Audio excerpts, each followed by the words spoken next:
Today we're going to talk about my home state, Montana. It's got amazing elk hunting, and I'm probably biased a bit in that.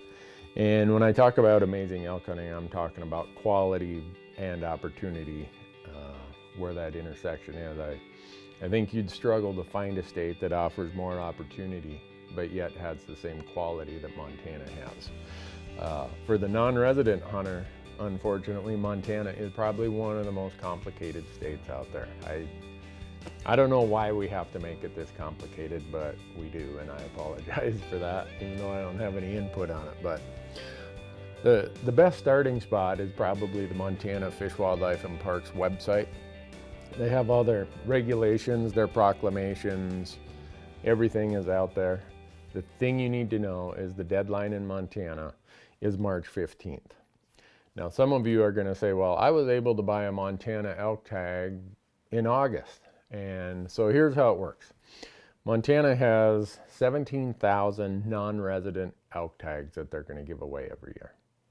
And that's by law. We have to give away that many non-resident elk tags. We have a drawing on March 15th, and by mid-April, you find out if you drew. Now, what's happened in the past, I think the last 4 years when there was a really big fee increase, we've had leftover tags. And those tags go on sale first come, first serve, usually sometime in early to mid-May. And they sell them until they're all gone. So some people say, I'm going to use Montana as my fallback.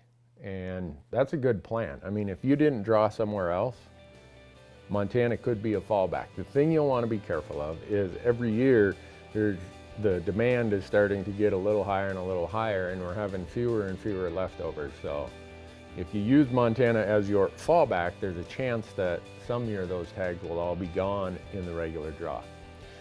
So let's talk about the craziness of this Montana regular draw. It goes like this. You as a non-resident have to apply for either the elk combo, and they call it a combo because it includes fishing, upland birds, a few other things.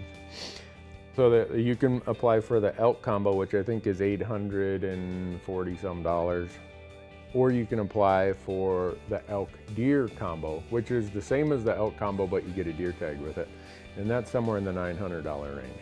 Those are just general tags, and most of Montana is a general unit. Where you would get into these limited draw hunts is mostly central and eastern Montana. So if you're not worried about one of the limited entry units, you're going to draw in Montana pretty much. But here's how you would get one of those limited entry tags, and understand that Montana caps you as a non-resident. We give up to 10% of our tags to non-residents. So let's say you wanted to apply for a rifle tag in the Missouri River Breaks. Unit, I'll say 410, which is the south side of the Missouri River Breaks. And I don't know how many tags they'll issue this year, but let's say it's 100. You as non-residents are capped at no more than 10 of those 100 tags. We all apply for the pool of tags. But once the 10% cap is reached, all you non-residents are done. Then it's only residents competing for those tags. So there are times when non-residents don't get their 10%, and there's times when they hit the 10% quota. And when you apply for these limited entry tags, you need to understand how Montana's point system works. It's a true bonus point system, and if you go back to the very first video of the Elk Talk series, you'll see that bonus points are like raffle tickets.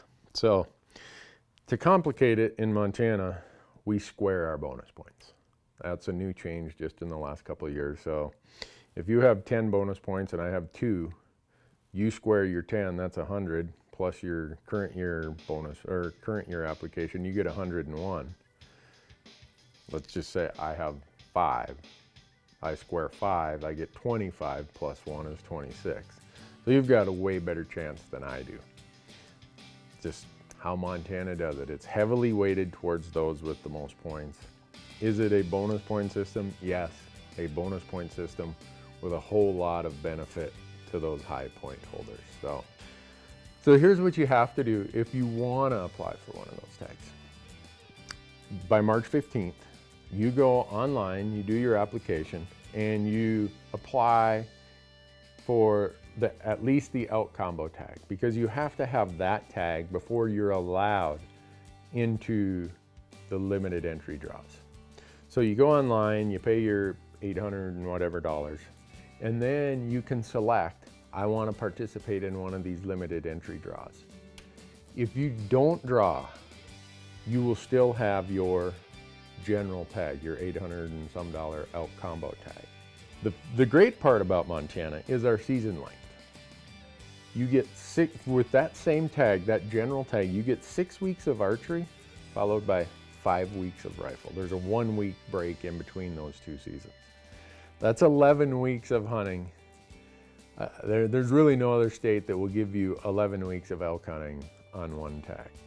And the amount of terrain, the amount of land that you can hunt with that general tag is, there's no state that gives you that much latitude as far as areas to hunt with their general tag.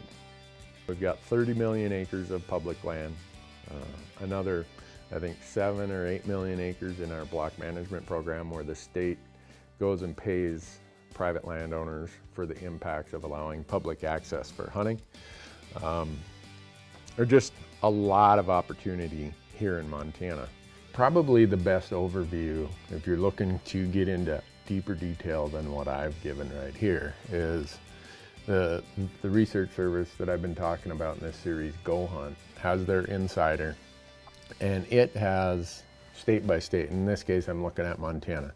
It's got every species, it's got license cost, tags cost, important dates, rules, how the non-resident things work, how the tag systems are allocated, how you apply online, credit cards, waiting periods. I mean, it's everything you need. And if you go to Go Hunt and you go to the Insider and sign up, you will get, if you use the promo code ELK TALK, ELK TALK, you'll get a free knife from Gerber, the Vital scalpel blade knife that I use. But this Insider will give you a higher level of information than what I've been able to give you in this video. So I hope you come and do it. There's no reason to not be elk hunting this year when you have a state like Montana that almost guarantees you a non-resident elk tag.